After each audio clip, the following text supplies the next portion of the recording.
everyone, it's Michelle and Tyler with Universal Rackets. And in this video, we are going to teach you how to instantly improve your hand speed. Regardless of your pickleball level, if you watch this whole video, then you will 2 times your hand speed. You're going to have faster hands when you're in firefights, when you're hitting volleys, or when someone is speeding the ball up to you.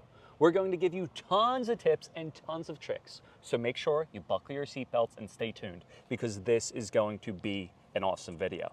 Now, we're going to get right into it. What is the #1 reason why players don't have fast hands? They're not in the ready position all the time. You want to set yourself up for success. And many players, it's not because you're not coordinated, it's not because you're not good enough in pickleball, it's because you are not in the proper position at the start. So when we're starting out, what should it look like? You want to make sure that your weight is forward and your paddle is always out in front of your body. You want your paddle up and out in front of your body. Where players go wrong is either A, they have their paddle down here, or B, they have their paddle in here. Or C, they're over swinging and they're over here. And remember, in pickleball, time is a currency. The faster that someone hits the ball at you, the faster the ball is going to come back. So where players go wrong is their paddle's down here. Someone hits the ball at me. It takes so long to go from here to here. Also, players go wrong because their hands are close to their body and they have to go out to the ball. Right. You want to think of it this way. You don't want the ball to meet your paddle. You want your paddle to always meet the ball. And the cheat code to get there is to always be in ready position at the end of your shot, and don't steal time away from yourself by making a subconscious error like dropping your paddle after your shot, in between shots. Now, regardless of your pickleball level, I feel like it's difficult. Sometimes I go in here for some reason. But when you get it right, it's like a light bulb goes off and you're like, that felt amazing. Why did that happen? Why was it so crisp, clean, and such a great finish? And it's because you were just in the right position. Yes. So make sure, again, your feet are hips width distance and your paddle is always out in front. Now, 80% of your shots are going to be a backhand, 20% of your shots are going to be a forehand. Any ball that comes in the middle of you should be taken as a backhand. And let me break it down right here. Backhand in the middle, backhand out wide, backhand, backhand, backhand, backhand, until you get over here. That's when you want to hit a forehand. So if you know that you're getting a lot of volleys at you, what you want to do is you want to tilt your paddle tip a slight bit towards your backhand side.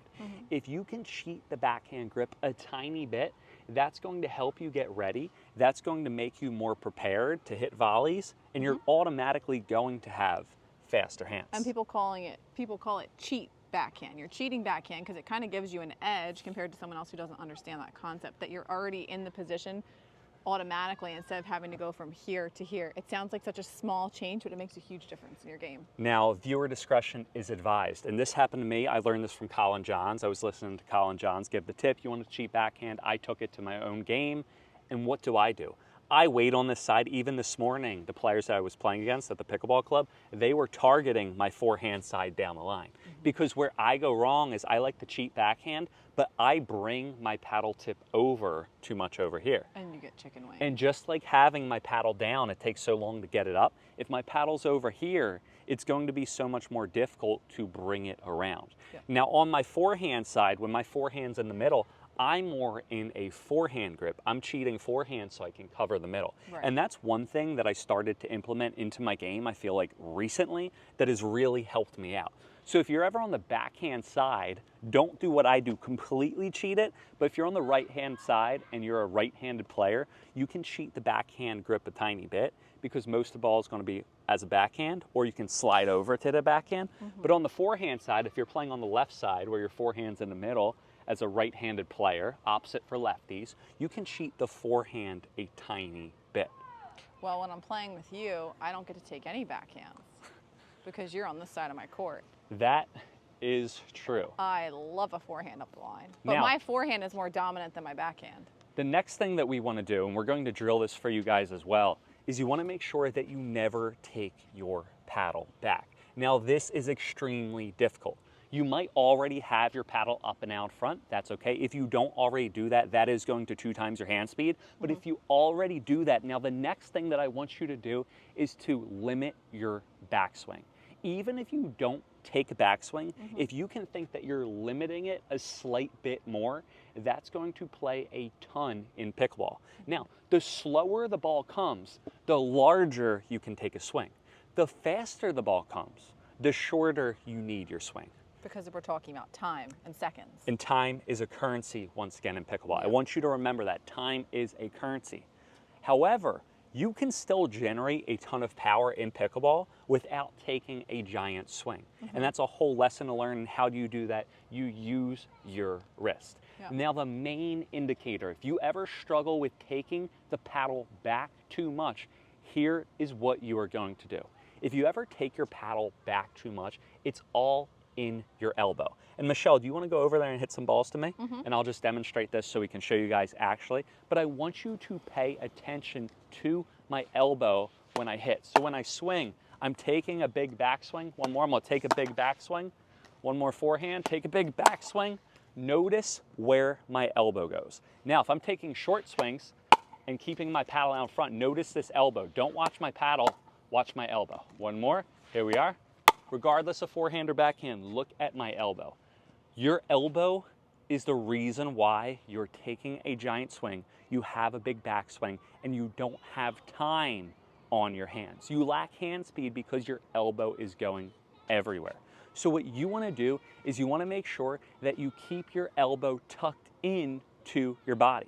If you can keep your elbow tucked into your body, that's going to eliminate the backswing. I can't physically take my paddle back anymore. Different people might have different flexibility, but the reason why is because my elbow is tucked into my body.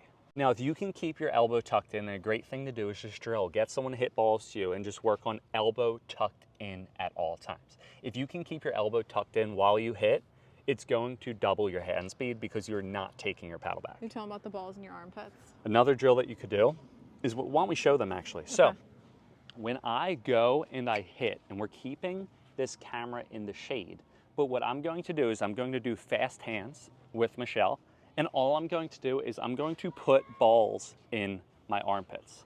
But when I do it, I'm going to be volleying. Oh, come on, I should have took a backhand there. And I'm just volleying, trying to keep the balls in my armpits. Watch, if I take a big backswing, what happens? The ball is automatically going to drop from your armpit. So if you ever struggle with a big backswing, you feel like you're not getting to the ball, A, check your ready position, and B, check your elbow position. You need to make sure that your elbow's tucked into your body, and the best way to do so, once again, is the drill of putting the balls in your armpits, trying to keep them there, and volley. Now, we talked about the ready position, we talked about the actual swing, but now, Michelle, why don't you tell them all about where you want to finish in your follow through? So it's really natural if you have a high ball that you want to put away to overswing. And I had a lesson with you on this, remember? You and I had a lesson together with a pro when we first had started playing over in Palm Beach. And he was like, Michelle, your put away needs to be an inch put away. Because when you put the ball away using your wrist, you're snapping it down, it's going down at their feet, and then you're back in ready position. I'm always like this, and I get away with it depending on the height of the ball, but when I'm coming like this, there's no way I'm gonna counter a ball when I'm playing higher level players that can return my put away. So you wanna make sure that you're finishing with your paddle right here. You don't have to come across your body. And that comes back to being in the position where your elbow's tucked, and it's a small swing. And the balls are going right down at Tyler's feet and into the court instead of me coming down like this and even swinging potentially into the net. I think the best way to think about it is when you're hitting your thirds, your drives, maybe kind of your drops are different, but when you're hitting your drives, you're always swinging across your body for the backhand, across your body for the forehand.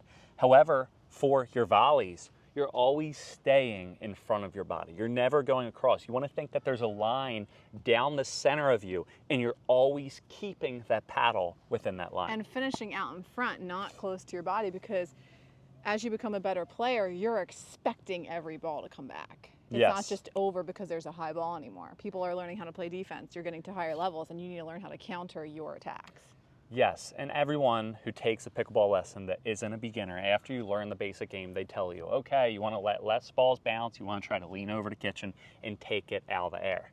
But if you want to take it one step further, and if you want to give me some balls, this really helped me a ton to get faster hands as well, is anticipation, having the paddle meet the ball and not the ball meet the paddle. So what I want you to do is I want you to use your paddle as a measuring stick. Your paddle is going to measure if you're going to let the ball bounce or if you're going to take the ball out of the air. And what I mean by that is when you lean over the kitchen, and this has been huge for me. I found this online a couple days ago or a couple weeks ago, and what I'm doing is the paddle is my measuring stick. And what that means is if any ball is at or behind the paddle, I'm going to take it out of the air. If the ball's ever in front of the paddle, I'm going to let the ball bounce.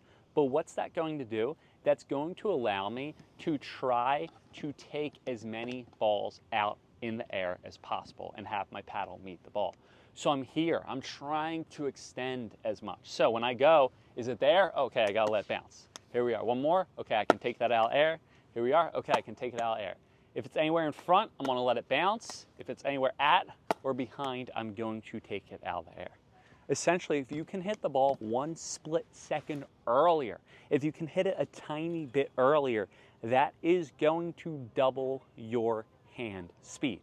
Now, another great drill to do is literally have someone feed you balls, and all you're going to do is try to take as many balls out of the air as possible. Now, you don't always want to do this in regular play. You want to hit dinks and everything, but in this drill, every ball that she gives me, look, I'm gonna try to lean over out of the air. By getting yourself into that mentality, it's going to help you a ton. And then you're going to have the experience of knowing when do you feel unbalanced and it's totally wrong to take the ball out of the air. So when you feel yourself off balance in a match, you're going to wait for it and you're not going to overextend and feel yourself off balance. And I love that, and that's a big key, because understanding your limitations and your flexibility. You're going to know where the green light and the red light is, where a good ball and a bad ball is, and you're going to know where your limits and all your boundaries are. Now, if you want to extend your boundaries, what you have to do is you have to get into your legs. The more reach you can, the more earlier you can take the balls, and the earlier you take the balls, the faster hands you will have. If you're already in the proper ready position, if you're limiting your backswing and you're starting where you finish and you finish where you start, you are going to be having more faster hands, but now you need to get into your legs. I want you to notice, if I'm standing straight up like a tin soldier, my legs aren't bent and I go out, I can go to here. However, if I drop my center of gravity and get into my legs, now I can extend even further out. Now the next tip, and again, I got this from Colin Gines as well, is by putting your non-dominant hand back. I want you to notice, standing up straight, I can only go here. If I get in my legs, I can go even further. However, if I put my back arm out and I push my back arm out, look, I can extend even more. I'm actually halfway across the kitchen. More than halfway. More than halfway, and I'm 6 feet. I have around the 6 feet wingspan, I would assume. So again, if you ever want to get more faster hands, push this arm out. Now the big thing about taking the ball earlier is you have to already keep your paddle out there. And what I don't want you to do is I don't want you to do this. Look, I'm going out to the ball. I'm going out to the ball. Here we are. I'm going out to the ball. I'm not going out to it. And I still do that when I play. When someone drives at me, I'll still sometimes, when someone drives, I'll go out to the ball. My paddle needs to already be out here and I need to go forward. Again, I'm not letting the ball meet my paddle. I'm letting my paddle meet the ball. And that is key. It's all about anticipation. And anticipation is what is going to help you. Now, the next thing that you can do is you can start understanding the types of shots that your opponent is going to hit. If you can anticipate that they're going to hit a drive, if they're going to hit a speed up, you're going to be in a different position. And what I mean by that is if Michelle and I are dinking and Michelle hasn't shown me a speed up, I'm going to just go back and forth, back and forth. However, if Michelle speeds the ball up to me, what's my ready position going to look like if I know that you're speeding the ball up? And a counter. I'm already starting my counter. You're already here. You're anticipating. You're understanding. So you can really tell, depending on, and this is the big thing about pickleball that I think separates it from all other sports, is when players or users on this channel or whatever, they ask, hey, well, I'm having trouble with this. Well, what is your opponent like? What is their tendency? Do they like to speed up the ball? How's their movement? How's their power? if you know that you have a really good person that's speeding up the ball, what'd you say? You're already kind ready of to moving. counter. You're expecting it to come back. And a lot of this video, if you think about it in depth, is about being aggressive. Faster hands equals aggression. The more aggressive you play, the faster your hands are going to have to be, because you're generating power against them that they're going to have to return or lose.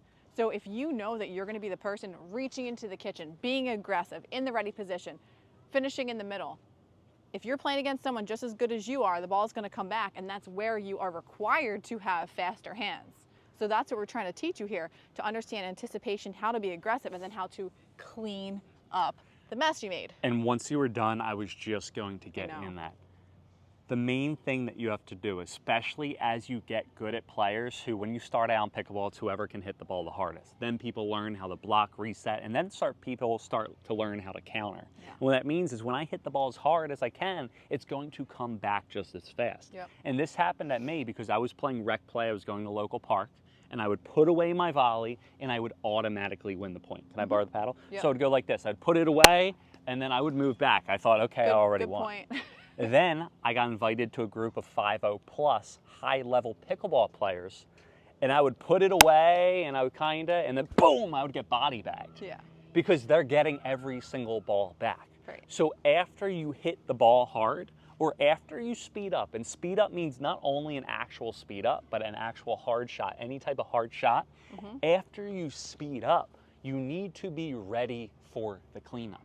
Essentially, after I hit, I need to be leaning forward with my paddle in the proper position and be ready for the next ball. I need to anticipate to literally the next eat ball. it up, whatever's coming back. I need to want the next ball. Now, because if you're a second back, you're done. Yes. If you're hesitating or anything, you're out. And again, that still happens to me all the time. So after you're done, you need to be ready in the proper position. Why don't you show them that while I check? It's kind of like getting over a fear, though, too, because you're taking a shot at them.